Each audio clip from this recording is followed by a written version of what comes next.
یا علی مدد تمام جماعت مولا علی مدد آج ہم ایک بہت ہی اہم موضوع پہ بات کرنے جا رہے ہیں۔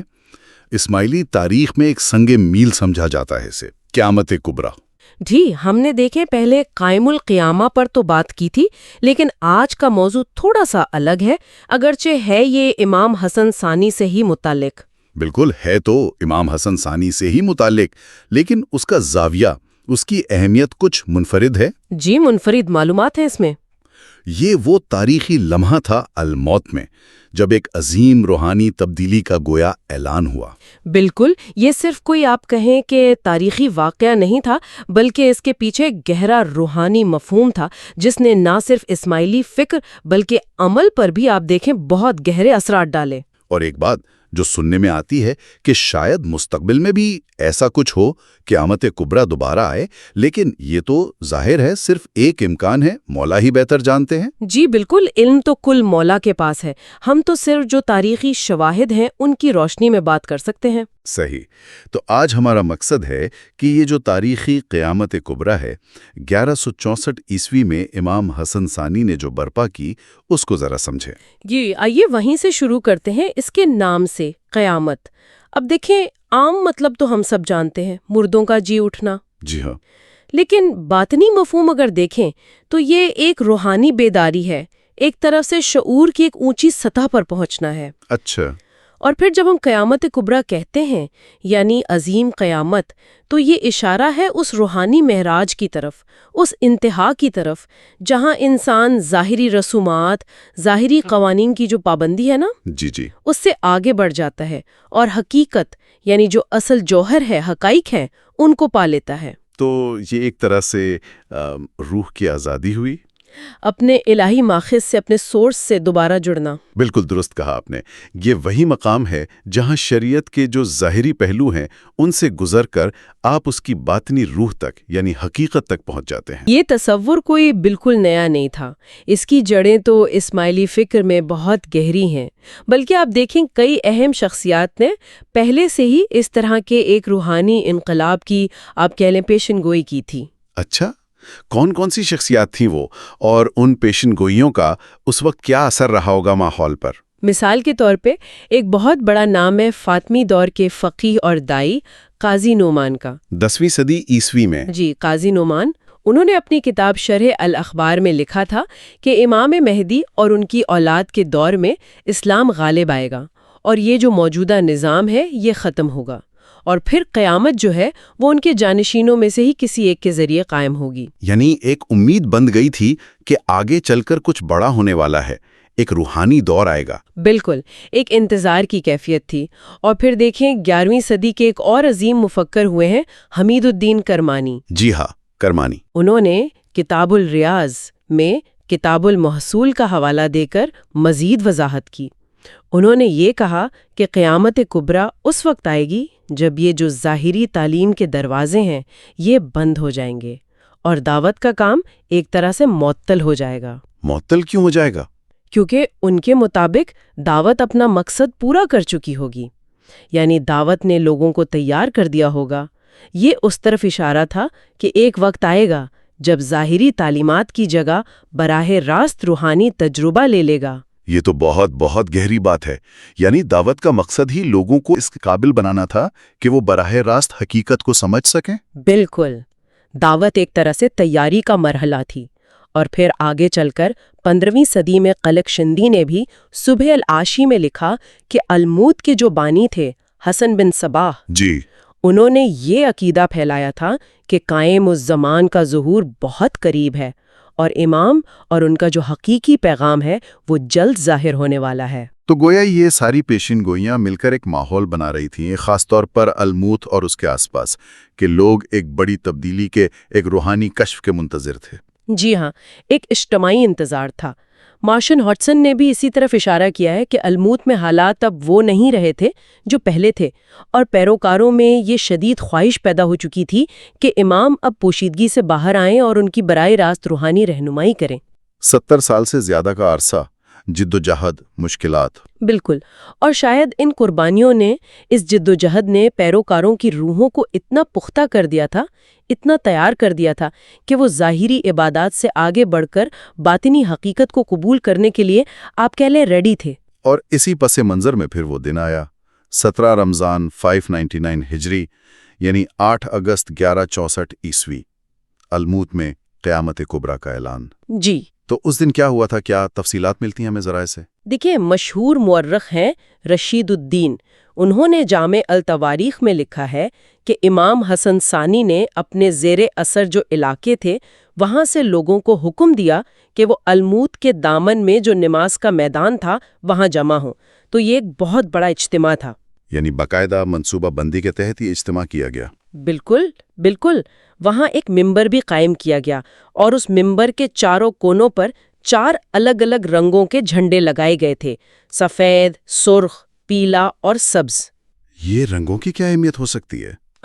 شاید یہ مختلف روحانی مراتب کی طرف اشارہ ہوں، یا پھر دعوت کی عالمگیریت کی نمائندگی کرتے ہوں، مختلف تشریحات ممکن ہیں۔ ٹھیک، اور اجتماع کی ترتیب کیسی تھی؟ ابو اسحاق کوہستانی نے ہفت باب میں اس کی تفصیل دی ہے۔ وہ بتاتے ہیں کہ جو خراسان سے آئے تھے پیروکار وہ دائیں طرف کھڑے تھے، جو فارسی عراق کے تھے وہ بائیں طرف، اور جو مقامی تھے دیلم اور رودبار کے وہ بالکل سامنے تھے۔ ایک بڑا منظم ماحول تھا۔ جی، ایک نظم و ضبط نظر آتا ہے۔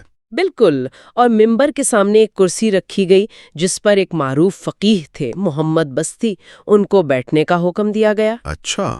پھر دوپہر کے قریب کا وقت تھا۔ امام حسن ثانی، جنہیں اس وقت خداوند کہا جاتا تھا، وہ قلعے سے نیچے تشریف لائے۔ ان کی آمد کا منظر کیسا تھا؟ انہوں نے سفید لباس پہنا ہوا تھا اور سر پر سفید پگڑی تھی۔ یہ رنگ عام طور پر پاکیزگی اور روحانی مرتبے کی علامت سمجھے جاتے ہیں۔ یقیناً بہت پر اثر منظر ہوگا وہ۔ یقیناً، وہ دائیں طرف سے ممبر پر چڑھے اور 3 مرتبہ سلام کیا، پہلے سامنے جو دلمی تھے ان کو، پھر دائیں طرف والوں کو، اور پھر بائیں طرف والوں کو۔ پھر کچھ دیر بیٹھے اور پھر کھڑے ہوئے اور اپنی تلوار تھام لی۔ تلوار ظاہر ہے اقتدار کی، انصاف کی علامت ہوتی ہے۔ جی، پھر انہوں نے خطبہ دیا؟ جی ہاں، امام حسن ثانی نے عربی زبان میں ایک بہت پرمغز خطبہ دیا۔ اب چونکہ وہاں زیادہ تر لوگ فارسی بولنے والے تھے۔ جی ہاں، اکثریت تو فارسی جانتی ہوگی۔ بالکل، تو اس لیے جو فقیہ محمد بستی تھے وہ ساتھ ساتھ اس کا فارسی میں ترجمہ کرتے جا رہے تھے تاکہ سب سمجھ سکیں۔ اس خطبے کا مرکزی خیال کیا تھا؟ کوئی خاص بات جو سامنے آئی ہو؟ جی، خطبے کے آخر میں ایک محقق ہیں جورن جے بکلی، انہوں نے ذکر کیا ہے، امام نے فرمایا، جس کا مفہوم کچھ یوں ہے کہ وقت کا امام آپ کو برکتیں اور رحمت بھیجتا ہے اور آپ کو اپنے خاص منتخب بندے قرار دیتا ہے۔ یہ تو بہت براہ راست پیغام تھا۔ بالکل، یہ امام کی طرف سے اپنے پیروکاروں کے لیے ایک بہت واضح پیغام تھا جو دور ستر کے خاتمے اور امام کے ظاہر ہونے کی طرف اشارہ کر رہا تھا، اور اس کے فوراً بعد پھر پیروکاروں نے بڑے پرجوش انداز میں امام کی بیعت کی۔ یقیناً یہ تو ایک ناقابل فراموش لمحہ رہا ہوگا ان سب کے لیے۔ کیا اس واقعے کے کوئی عینی شاہدین بھی تھے جن کی تحریریں ہم تک پہنچی ہوں؟ افسوس کی بات یہ ہے کہ اس دور کے جو بڑے بڑے داعی تھے جیسے حسین بن عبد المالک، قاضی مسعود، امیر حیدر مسعود، کہا جاتا ہے کہ انہوں نے اس واقعے پر رسالے لکھے، لیکن وہ تحریریں ہم تک نہیں پہنچ سکیں، وقت کے ساتھ ضائع ہو گئیں۔ یہ تو بڑا نقصان ہے۔ جی، لیکن خوش قسمتی سے ایک غمنام عینی شاہد کی تحریر ہم تک پہنچی ہے۔ یہ قزوین کے ایک داعی تھے، انہوں نے اپنا نام تو نہیں بتایا، لیکن انہوں نے تقریباً 40 سال بعد 597 ہجری یعنی 1200 عیسوی کے قریب ایک رسالہ لکھا، ہفت باب بابا سیدنا کے نام سے۔ اچھا، ہفت باب بابا سیدنا۔ جی، اس کا متن ڈبلیو آئیونو نے ایڈٹ کیا تھا اور مارشل ہاڈسن نے اس کا انگریزی ترجمہ بھی کیا ہے۔ تو اس عینی شاہد نے کیا لکھا ہے؟ کیا خاص باتیں ہیں اس رسالے میں؟ اس میں بہت دلچسپ باتیں ہیں۔ ایک تو وہ لکھتے ہیں کہ حسن بن صباح نے خود پہلے ہی قیامت کبریٰ کی پیشین گوئی کی تھی اور کہا تھا کہ جب قائم ظاہر ہوگا تو وہ ایک اونٹ قربان کرے گا اور ایک سرخ جھنڈا لائے گا۔ سرخ جھنڈا؟ ابھی آپ نے ذکر کیا تھا کہ ممبر پر 4 جھنڈے تھے، ان میں ایک سرخ بھی تھا۔ بالکل، اور یہ دائی پھر گواہی دیتے ہیں، وہ لکھتے ہیں، اور یہ تمام نشانیاں میں نے حقیقت میں امام علی ذکرہ السلام میں دیکھی ہیں، یعنی وہ اس واقعے کو حسن بن صبا کی پیشین گوئی کی تصدیق کے طور پر دیکھ رہے تھے۔ اور یہ اونٹ کی قربانی والی بات، اس کا کیا مطلب ہو سکتا ہے؟ یہ شاید ایک علامتی عمل ہو سکتا ہے پرانی رسومات یا ظاہری شریعت کے ایک دور کے خاتمے اور نئی روحانی شروعات کی طرف اشارہ ہو۔ اس کی مختلف تعبیریں ہو سکتی ہیں۔ اس رسالے میں ایک اور بہت حیران کن بات لکھی ہے، وہ یہ کہ سیدنا حسن بن صبا نے حامد نامی ایک قاصد کو علی ذکرہ السلام یعنی امام حسن ثانی کی خدمت میں بھیجا تھا، ان کی اطاعت کا اظہار کیا تھا اور ان سے معافی مانگی تھی۔ کیا مطلب؟ حسن بن صبا جو خود اتنے بڑے رہنما تھے، انہوں نے آنے والے امام کے لیے پیشگی اطاعت کا پیغام بھیجا؟ جی بالکل۔ مارشل ہاڈسن نے اس کا موازنہ کیا ہے اس مشہور روایت سے جس میں کہا جاتا ہے کہ نبی کریم صلی اللہ علیہ وآلہ وسلم نے اپنے ایک صحابی کے ذریعے اپنے پڑپوتے یعنی امام حسین یا کسی اور امام کو پیشگی سلام بھجوایا تھا۔ اچھا، یعنی یہ آنے والے امام کے بلند مرتبے کی ایک طرح سے پیش کی تصدیق تھی۔ بالکل۔ تو اس اعلان قیامت کے بعد امام حسن ثانی نے اپنے خطوط میں، اپنے خطابات میں بالکل واضح کر دیا کہ وہ صرف ایک رہنما نہیں بلکہ وہ خود زمانے کے امام ہیں اور امام نزار بن المستنصر باللہ کی نسل سے ہیں۔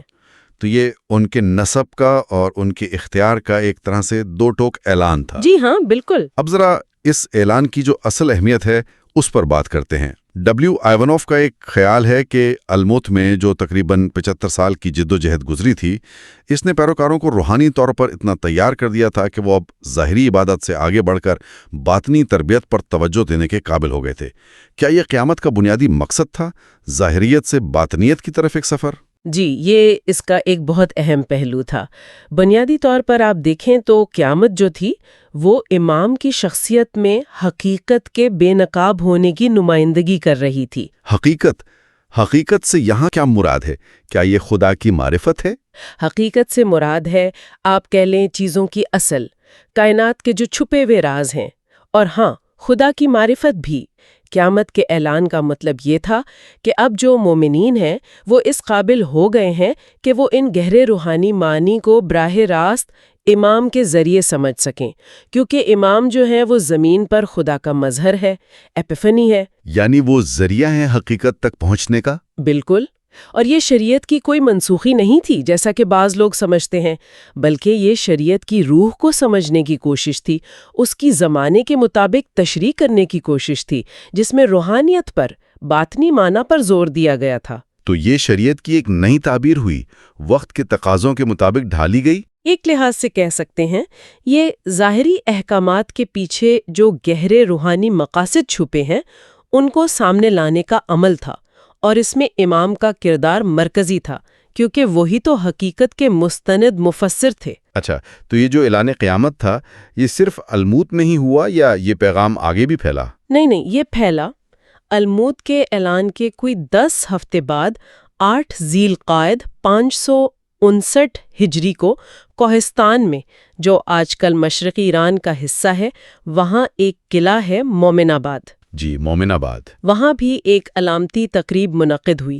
امام حسن ثانی نے اپنا ایک قاصد محمد خاقان وہاں بھیجا، وہاں کے جو نگران تھے رئیس مظفر ان کے پاس، اور امام کے جو تحریری خطبات تھے وہ وہاں پڑھے گئے۔ تو یہ پیغام باقاعدہ طور پر دوسری کمیونٹیز تک پہنچایا گیا۔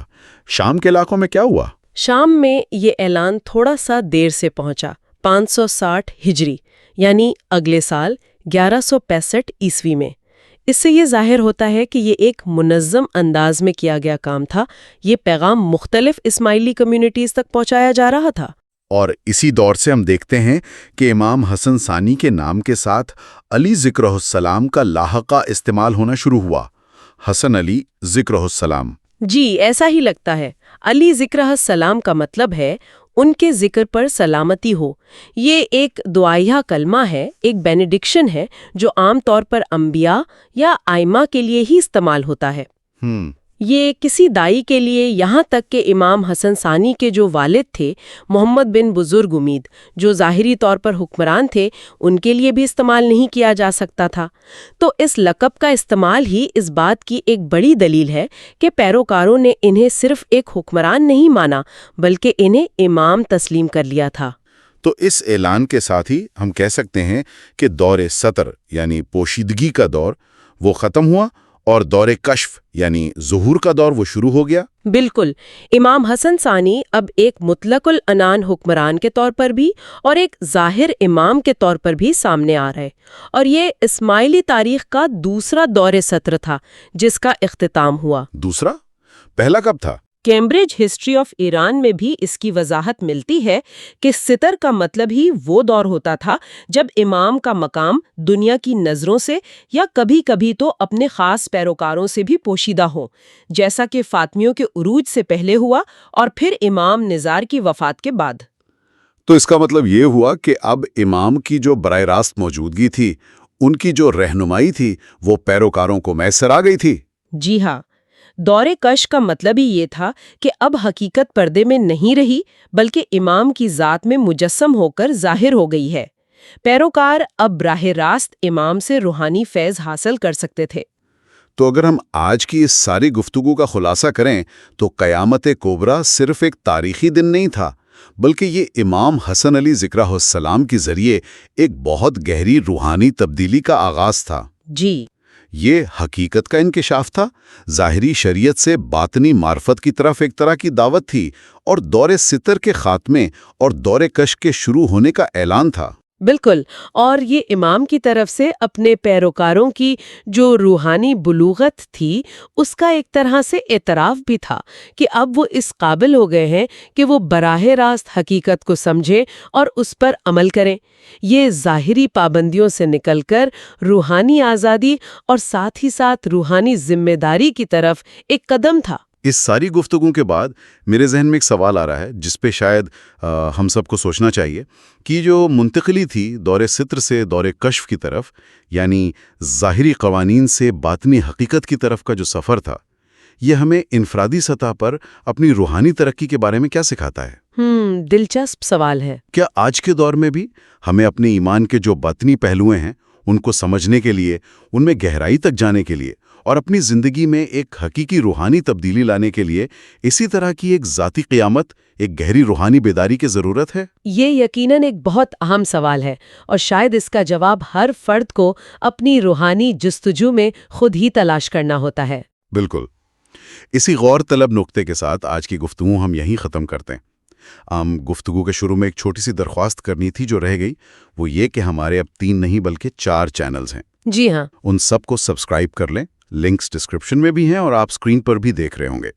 چوتھا چینل ہے اسماعیلی ایسنس خدمت۔ اس میں خاص طور پر واعظ اور غنان ہوں گے۔ اس کا لوگو بھی آپ دیکھ سکتے ہیں سکرین پر اور لنک ڈسکرپشن میں ہے۔ آپ سب کی حمایت ہمارے لیے بہت اہم ہے۔ جی بالکل۔ یا علی مدد، مولا علی مدد۔